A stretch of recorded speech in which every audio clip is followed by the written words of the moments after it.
Right, sorry for the wait. Okay, today is Tuesday, back to another chapter of Rosario the Witches.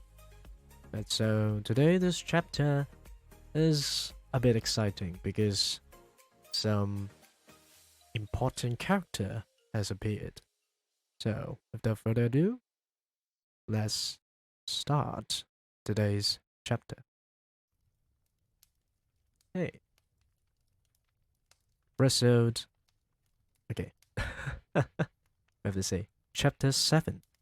Episode like a fritter.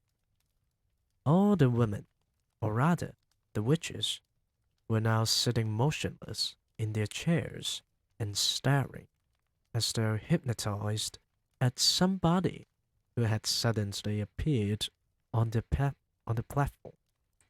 That somebody was another woman. The first thing I noticed about this woman was her size. She was tiny, probably no more than 4.5 feet tall. She looked quite young. I guessed about 25 or 6, and she was very pretty. She had on a rather stylish long black dress that reached right to the ground, and she wore black gloves that came up to her elbows. Unlike the others, she wasn't wearing a hat. She didn't look to me like a witch at all, but she couldn't possibly not be one. Otherwise, what on earth was she doing up there on the platform? And why, for heaven's sake, were all the other witches gazing at her with such a mixture of adoration, awe, and fear? Very slowly, the young lady on the platform raised her hands to her face. I saw her gloved fingers unhooking something behind her ears, and then she caught hold of her cheeks and lifted her face clean away. The whole of that pretty face came away in her hands.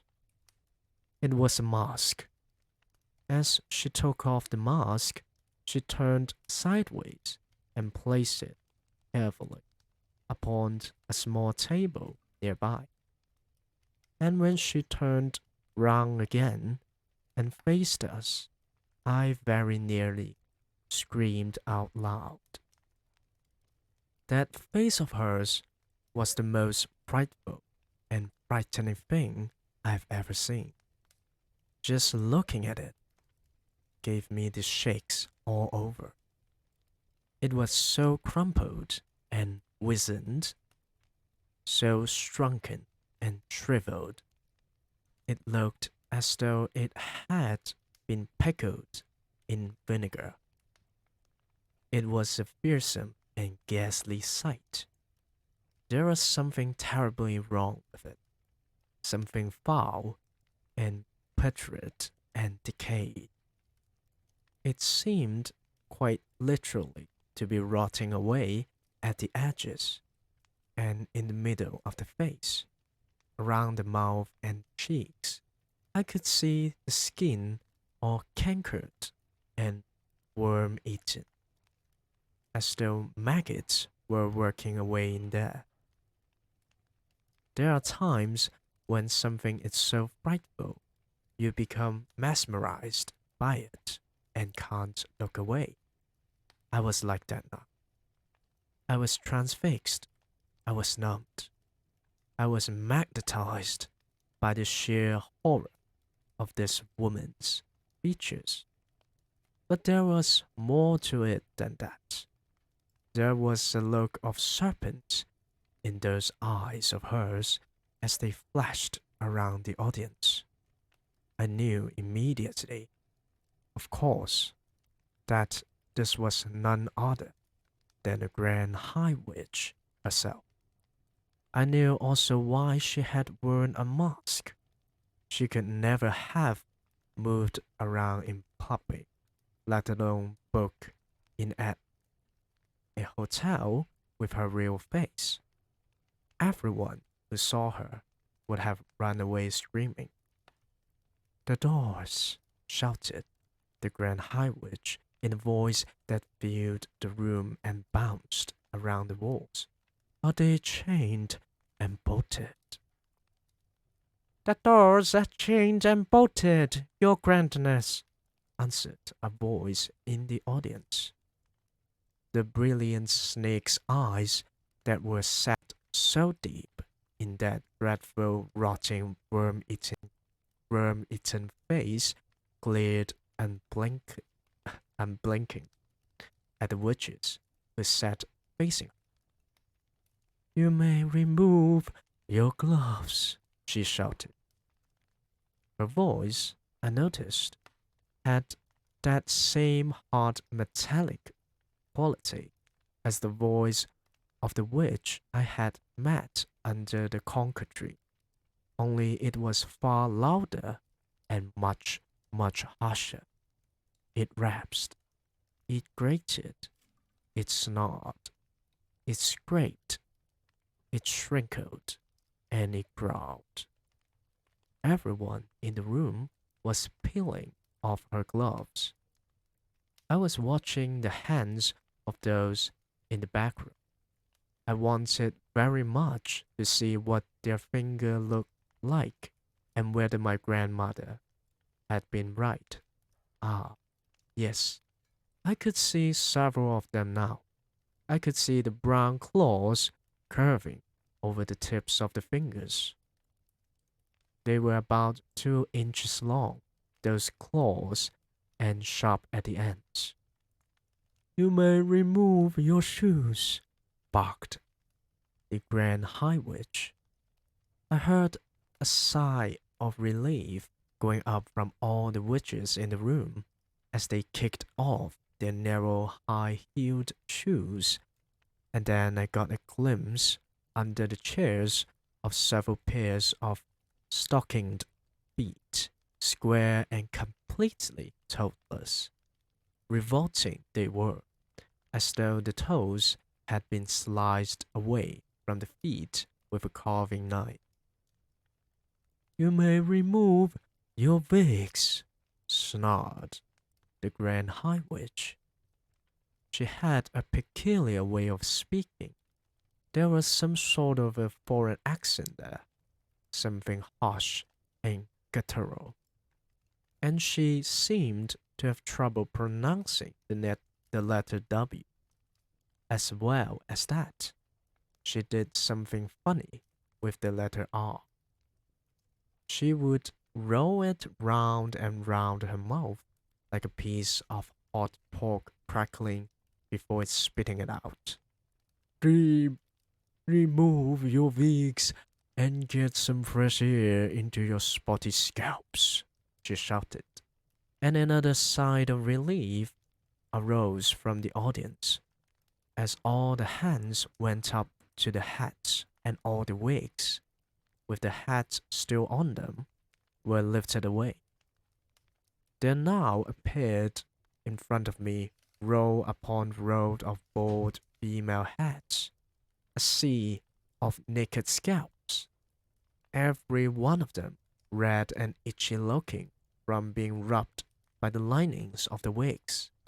I simply cannot tell you how awful they were, and somehow the whole sight was made more grotesque because underneath those frightful, scabby, bald heads, the bodies were dressed in a fashionable and rather pretty clothes. It was monstrous. It was unnatural. Oh heavens, I thought. Oh help! Oh Lord, have mercy on me.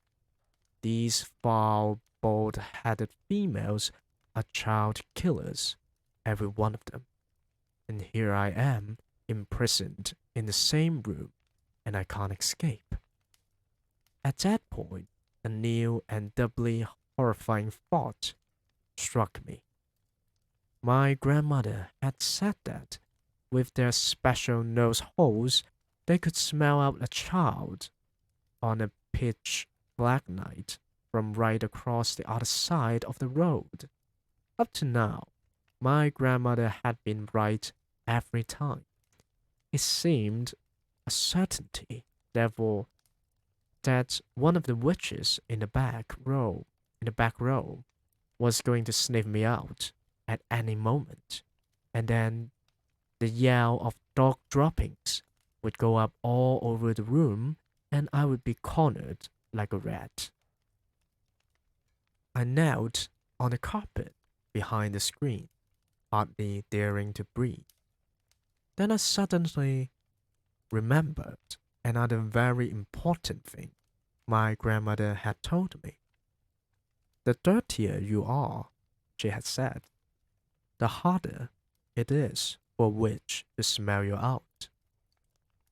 How long since I had last had a bath? Not for ages.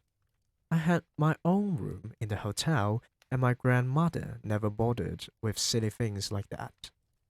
Come to think of it, I don't believe I had had a bath since we arrived.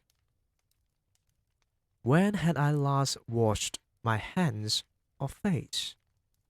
Certainly not this morning. Not yesterday either.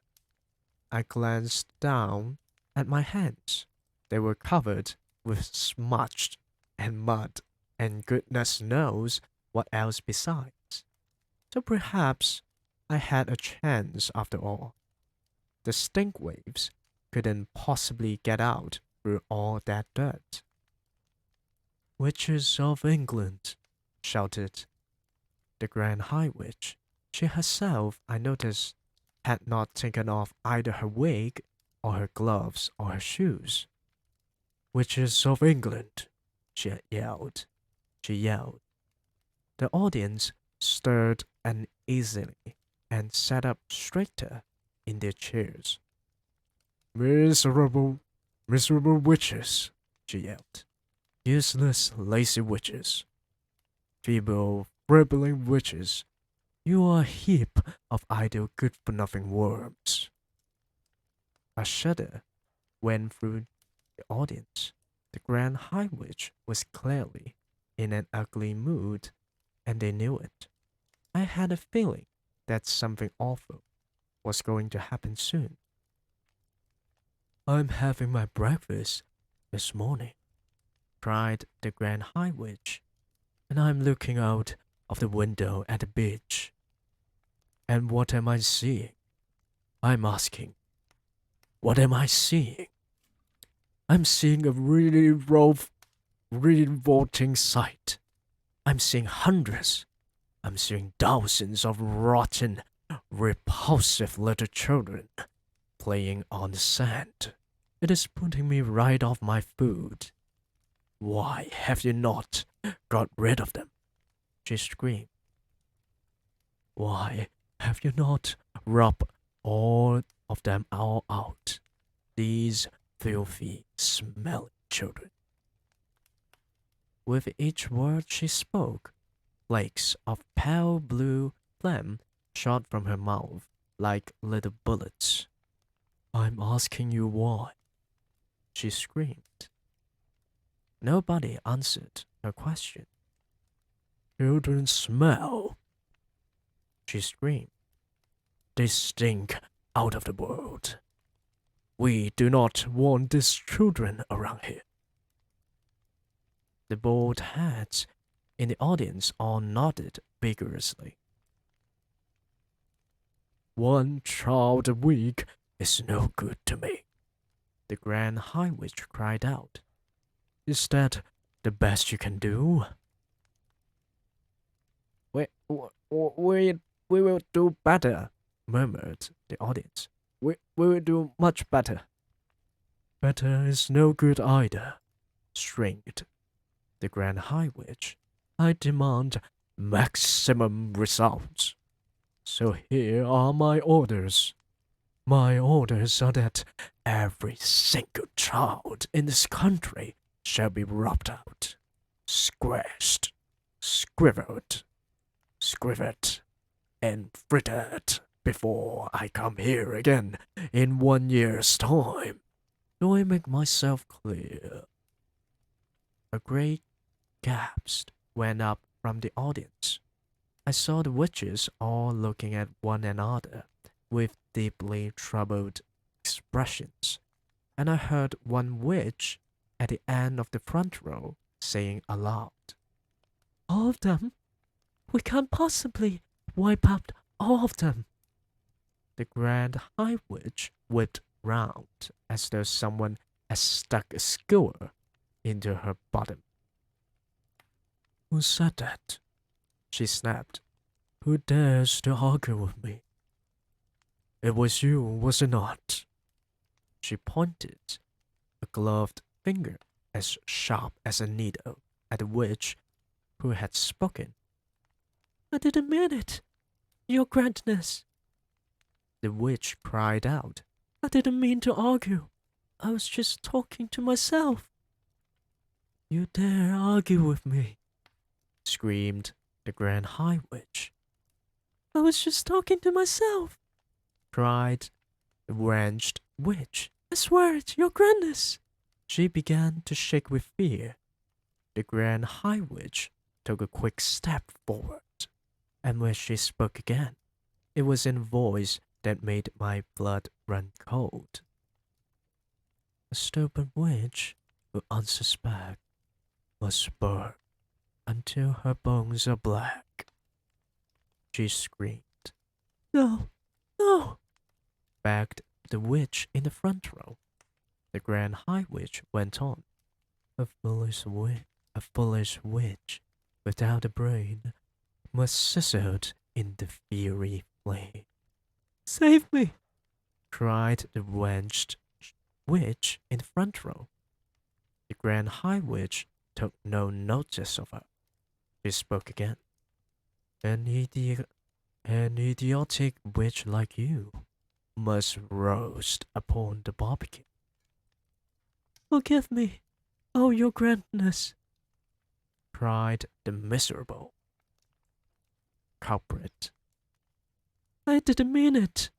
But the Grand High Witch continued with her terrible recital. "A witch who dares to say I'm wrong will not be with us very long." A moment later, a stream of sparks that looked like tiny white-hot metal fillings came shooting out of the Grand High Witch's eyes and flew straight towards the one who had dared to speak. I saw the sparks striking against her and burrowing into her, and she screamed a horrible howling scream, and a puff of smoke rose up around her. A smell of burning meat filled the room. Nobody moved. Like me. They were all watching the smoke. And when it had cleared away, the chair was empty. I caught a glimpse of something wispy white, like a little cloud, fluttering upwards and disappearing out of the window. A great sigh rose up from the audience. The Grand High Witch glared around the room. "I hope nobody else is going to make me cross today," he remarked. There was a deathly silence. "Brazil like a fritter," said the Grand High Witch, "cooked like a carrot. You'll never see her again. Now we can get down to business." So that was chapter 7. Chapter 7. Braziled like a fritter. So we know that the chapter's name come from a fellow witch just got burnt alive. Technically just got vaporized by the Grand High Witch and frizzled like a fritter. So with this very, very strong antagonist appears, how do our main character escape from the room? So I think it would be a very interesting story. There will be a very interesting story next chapter, and I'll see you there. So this is all for today. Thank you for listening, and we'll go to the ending.